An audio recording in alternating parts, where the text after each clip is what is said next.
What's wrong about you? The whole world is wrong about you. Keep telling yourself that.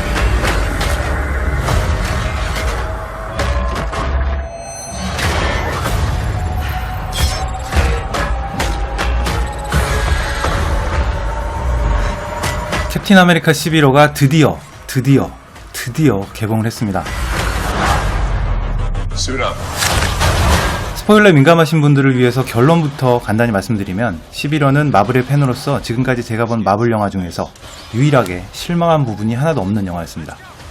영상에서 내용을 직접적으로 언급하진 않겠지만 부득이하게 영화의 구성이나 흐름에 대한 언급이 있기 때문에 스포일러에 민감하신 분들은 시청을 자제해 주시길 당부드립니다. You seem a little defensive. Well, it's been a long day.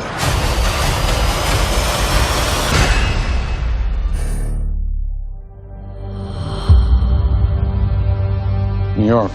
이 영화를 보면서 제일 먼저 들었던 생각은 지금까지 예고편과 마케팅 방향에서 느껴졌던 영화의 톤이나 이야기의 흐름과 실제 영화가 조금 다르다는 점입니다. 하지만 그 다름이 실망감이나 배신감으로 다가오지 않았다는 점에서 걱정할 필요는 없다고 생각됩니다. 더불어 11호의 원작과의 연관성이나 원작의 내용을 알아야 영화를 이해하는 데 도움이 되지 않을까 하는 우려가 있었는데요. 그런 우려는 하지 않으셔도 될 것 같습니다. 오히려 11호 원작보다는 캡틴 아메리카 시리즈의 전작인 윈터 솔저를 꼭 보셔야 이 영화를 좀 더 잘 즐길 수 있지 않을까 하는 생각이 듭니다. Sometimes I wish I could. Sometimes I want to punch you in your perfect teeth. 루소 형제가 보여준 전작 캡틴 아메리카 윈터 솔저의 큰 장점 중 하나는 원작에 대한 충실한 이해와 배려로 코믹스 팬들을 만족시킬 뿐만 아니라 원작 스토리와 설정에 얽매이지 않고 전혀 새로운 드라마를 만들어냈다는 점입니다. 이런 루소 형제의 장점은 이번 11호에서도 빛을 발하고 있습니다. What's wrong about you? 이 영화는 분명 11호의 원작과는 다른 영화입니다. 하지만 여전히 11호의 핵심과 가치에 대한 충분한 배려를 보여주고 있고 원작과는 또 다른 새로운 접근을 보여주고 있습니다. Tony, if someone dies on your watch, you don't give up. Who said we're giving up? We are for not taking responsibility for our actions. 영화의 핵심이 되는 사건과 캐릭터를 선과 악, 흑과 백의 단순 논리로 나누지 않고 각 캐릭터는 한쪽 편에 속해 있긴 하지만 여전히 내적인 갈등을 계속 가지고 있습니다. 이런 캐릭터의 입체적인 면 때문에 이야기 자체가 충분히 설득력 있게 다가오고 드라마는 더욱 긴장감을 유지하게 되는 것 같습니다. Tony, you chose to do that. If we sign this, we surrender our right to choose.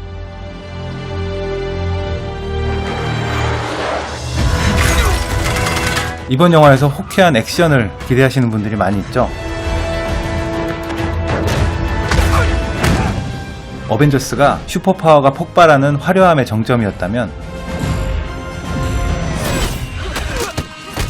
루소 형제가 지난번 윈터 솔저에서 보여준 액션은 맨투맨 6박전의 끝판왕이었죠. 11호의 액션은 이 둘 사이에 가장 절묘한 밸런스를 보여주고 있습니다. 특히 히어로들이 전면으로 격돌하는 공항 액션씬은 가장 기대되는 장면이기도 하지만 한편으로는 어떻게 나올지 정말 궁금하고 걱정도 됐었죠. 하지만 이런 걱정은 말끔히 지우셔도 됩니다. 17분에 달하는 이 공항 전투 장면은 액션 자체도 좋지만 코믹스의 팬으로서 정말 꿈에서나 상상했을 그런 장면을 상상 그대로 어쩌면 상상 이상으로 잘 실현시킨 이 영화의 백미라고 할 수 있습니다. Hey everyone. Yeah, we don't really need to start a conversation. Oh, Captain, big fan. 제가 영화를 다 보고 나서 개인적으로 소름 끼쳤던 부분은 만약 이 입이 떡 벌어지는 멋진 17분의 액션 장면을 이 영화에서 통째로 드러낸다 하더라도 이 영화는 여전히 훌륭한 영화라는 점입니다. 단지 슈퍼히어로들이 날고 뛰는 그런 액션을 보여주기 위해서 다른 시간 모두를 허비해버리는 그런 영화가 아니라는 의미죠.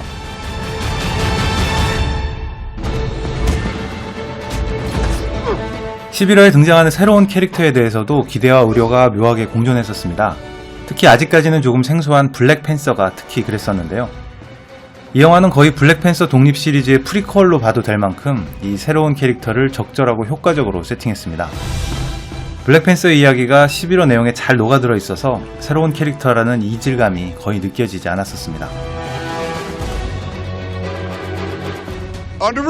이번 11호의 스파이더맨은 비록 메인 캐릭터라고 할 만큼 많은 분량이 등장하진 않지만 Hey everyone. 적절한 분량만으로도 스파이더맨을 새롭게 리부트하는데 절묘하게 성공한 것 같습니다. You have a metal arm? That is awesome, dude.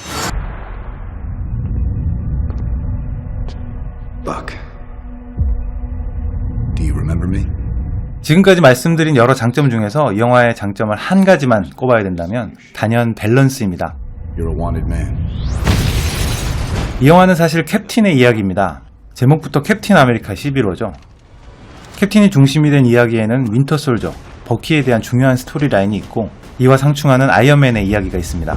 하지만 영화를 다 보고 나면 이 이야기가 어느 한쪽에 치우쳐 있다는 느낌이 전혀 들지 않습니다. 특히 등장하는 하나하나의 캐릭터가 각각 빛나는 순간들이 있습니다. 씬 스틸러라고 하죠. 그렇게 각 캐릭터가 관객의 마음을 사로잡는 각각의 순간들이 있기 때문에 출연 분량에 상관없이 모든 캐릭터들이 적절한 밸런스를 갖고 있다는 느낌이 듭니다. What if there's somewhere we need to go and they don't let us? 솔직히 이 영화의 단점을 굳이 꼽고 싶진 않지만 꼭 꼽아야 된다면 3가지 정도의 아쉬운 점은 있었습니다. 일단 마케팅을 통해서 엄청나게 강조됐고 또 많은 팬들이 기대했던 11호라는 개념과 이 영화는 조금 다릅니다. 어떻게 보면 원작의 스토리라인이 축소됐다고 볼 수도 있고 어떻게 보면 다르다고 볼 수도 있을 것 같은데요. 코믹스 원작 11호와 이 영화 캡틴 아메리카 11호는 분명 다르다는 걸 감안하셔야 영화를 좀 더 편하게 즐기시지 않을까 싶습니다. 두 번째는 훌륭한 연출과 좋은 시나리오에도 불구하고 기존 마블 영화에 대한 사전 지식이나 이해가 필요하다는 점입니다. 전편이었던 윈터 솔저를 보지 않았다면 이 영화의 이야기가 조금 어리둥절하실 수도 있을 것 같습니다. Hydra, put him on ice. 이 영화는 훌륭한 액션 영화이기도 하지만 훌륭한 드라마이기도 합니다. 그리고 드라마의 기반이 각 캐릭터가 지나온 과거의 바탕을 두고 있기 때문에 가능하면 캡틴 아메리카 2편 윈터 솔저와 어벤져스 2편 에이지 오브 울트론을 미리 보시는 게 이번 11호를 더 잘 즐기시는 데 도움이 될 것 같습니다. Bucky? Who the hell is Bucky? 세 번째는 악역에 대한 부분입니다. 이 부분은 스포일러의 가능성이 있기 때문에 자세히 언급할 수는 없지만 굳이 이런 설정이 필요했나 하는 의문이 조금 들기도 합니다. 하지만 정말 다행인 건 이 악역의 비중이 굉장히 작고 이 영화는 이 악역에 대한 이야기가 전혀 아니라는 점입니다. 만약 이 캐릭터의 분량을 모두 드러낸다고 하더라도 이 영화의 핵심이 되는 갈등과 대립은 여전히 유효합니다. 그래서 이 부분도 크게 신경 쓰지는 않으셔도 될 것 같습니다. 지금까지 내용을 요약 정리한다기보다는 지금까지 말씀드린 수많은 장점들을 제외하고 마지막으로 꼭 한 가지만 얘기해야 된다면 저는 이렇게 말씀드리고 싶습니다. 지금까지 마블 영화 중에서 가장 성숙한 영화. Sorry, Tony. You know I wouldn't do this if I had any other choice. But he's my friend. So was I.